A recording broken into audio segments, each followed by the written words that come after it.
Hey everybody out there in the nation, got a new video for you today.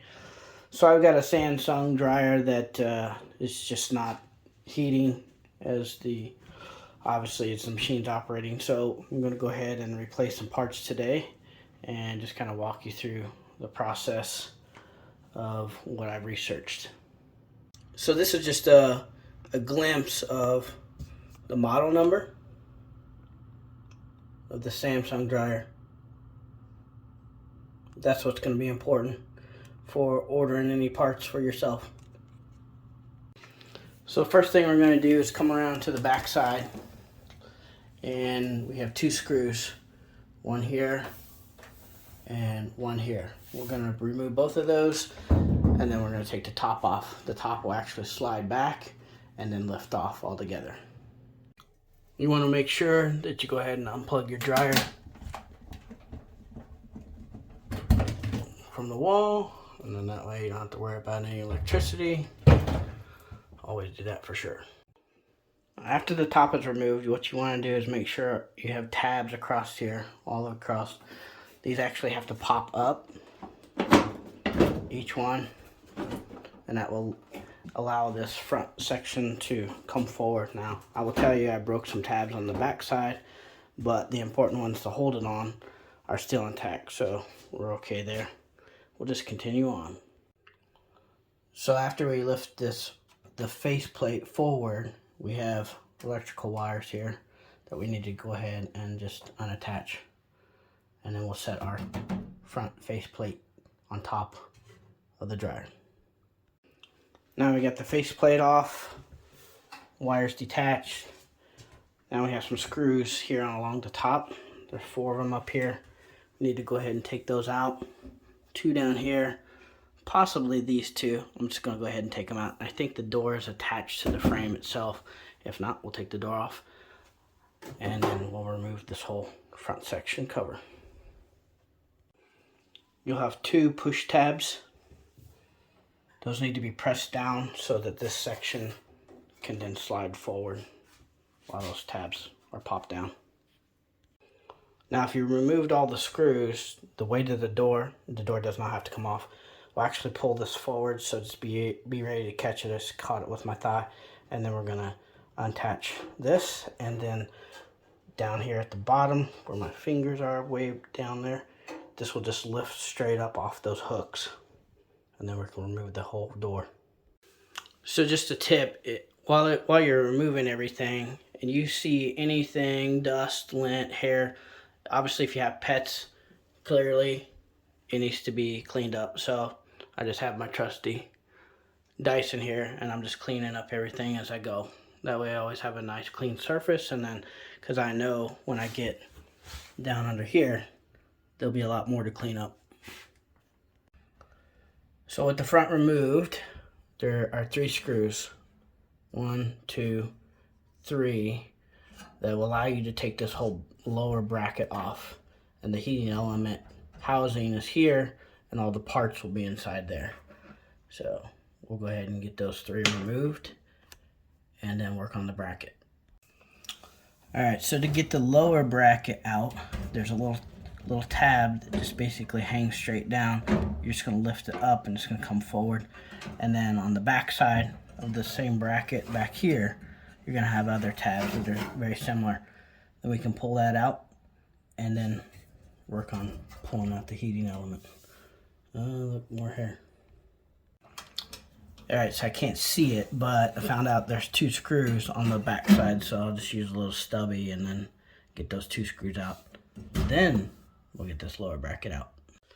So some people might say, well, why don't you just take off and just get the drum out of the way? And the answer is nope.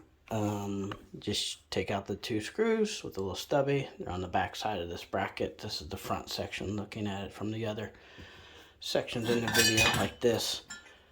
So they're just down there. And then you can clearly see the heating element here. So we'll get this pulled out and then just lay it out here in front. Alright, so we can't get the full heating element out until we actually undo the 6 little prongs here. So we'll just take out those connectors. I took a picture just so you make sure you have all your orientation of what color goes where when you install. But I'll unplug all those. I'll have the picture in the video so you can see what I had done, and then I'll bring it out here, out in front. Here's the official heating element housing, all out. The heating elements inside. Then you have two components here. I think this is thermostat, and then like your thermostat switch, and then let's see if you can see back in there.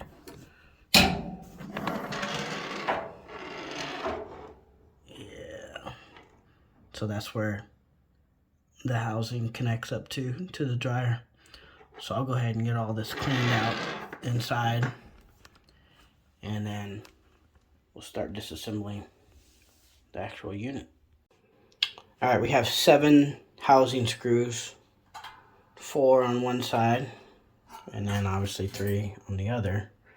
We're gonna get those out, and then we'll actually have to bend a couple pieces here on the metal, and then take one screw out, preferably the 2 on the bottom or 2 on the top, and then separate the housing so you can actually get to the heating element. And then I know we have to bend some tabs here on the heating element to get the prongs pushed in. So we'll get to it. Okay, so we got everything separated. The metal tabs here at that end were probably the hardest to get off. 2 screws removed to get it separated, laying it back. Now what we're gonna do is, well, first, it was clear when I had opened it up. I clearly noticed it was just completely broke right there. So, we obviously know that we need a new heating element. You see some remnants of parts. And I actually noticed down in the dryer I had some that were in where the heating element actually hooks into the dryer. There were some pieces there also. So, we'll go ahead and get these 2 tabs here bent back, and then push this out, and then work on installing the new heating element. So it just pops up out of there. So just for a reference, part number for the heating element alone, DC47-00019A. You can look that up. I actually purchased this one off Amazon, so just for reference. And then when you look at the old heating element, the one that's cracked up here in the top right, DC47-00019A. So we got a match. All right, so I got the new heating element out of the box, and what I'm doing is I just want to double check and make sure everything is going to go in the exact same way as the other one. So the curvature of this heating element, the curvature of this heating element, and the two wires, making sure that this one's on the top, this one's on the bottom, and it goes in through our little block here. And then you can clearly see 240 volt, 5300 watts.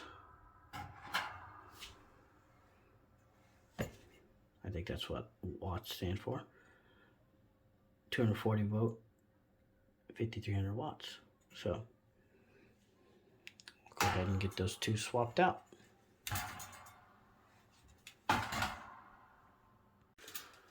So I was inspecting this a little bit more, and you can clearly see there's cracks along here. The whole housing is cracked down the center here. So this definitely is trash. Look at that separation there. So we'll cross your fingers that this is the only part that needs to be replaced, because that's all I'm going to do at this time.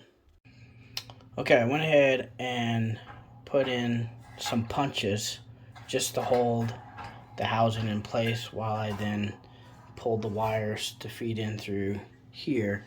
And then on the sides, I bent each tab down so that this is now solid and holds well in this housing. So now we'll go ahead and start getting the top section on. Now when I had the punches in place into those 2 holes, I went ahead and started these 3 screws with just 3 turns. Leave them loose, and then you can come around here to the back side and put the punches through these 2 so that you can get these all lined up, and to just add your screws in with just 3 turns, and then make sure your tabs here are going down because we'll have to bend that back. So all the screws are tightened up. Everything's back in place. One thing I would double check is that you want to just look down inside here and make sure none of the heating element is touching anywhere on the housing, aka heat shield, if you will. And then now we'll go ahead and get ready to get it installed.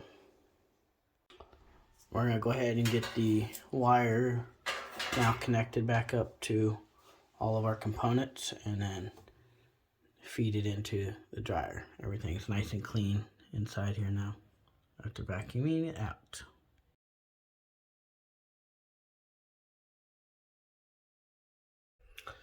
Alright, I have the heating element and then the lower bracket in place. And just make sure you get your brackets and the tabs in place where they need to go. And then we'll add in our 5 screws. Okay, so what you want to do is just make sure your dryer element is all the way back in place. I recommend starting all 5 of these screws, and then make sure your tabs are in the right locked down the right spot. Go ahead and tighten all your screws down, and then you want to double check all your wires, make sure nothing's hitting anywhere. And then there's a little spot here that holds some wires, so just make sure nothing's touching anything, and then you should be good to go ahead and put on the front section. After you put everything back in reverse order, what you want to do is go ahead and get it plugged in, and then I just turned it on, put it on quick dry. I'm gonna let it run for a little bit and then stick my hand in there and see if I have some heat. I don't know if we got it fixed. I let it run for a few minutes, opened it up, and I have heat. Thanks for watching, everyone. I'll see you back on the next video.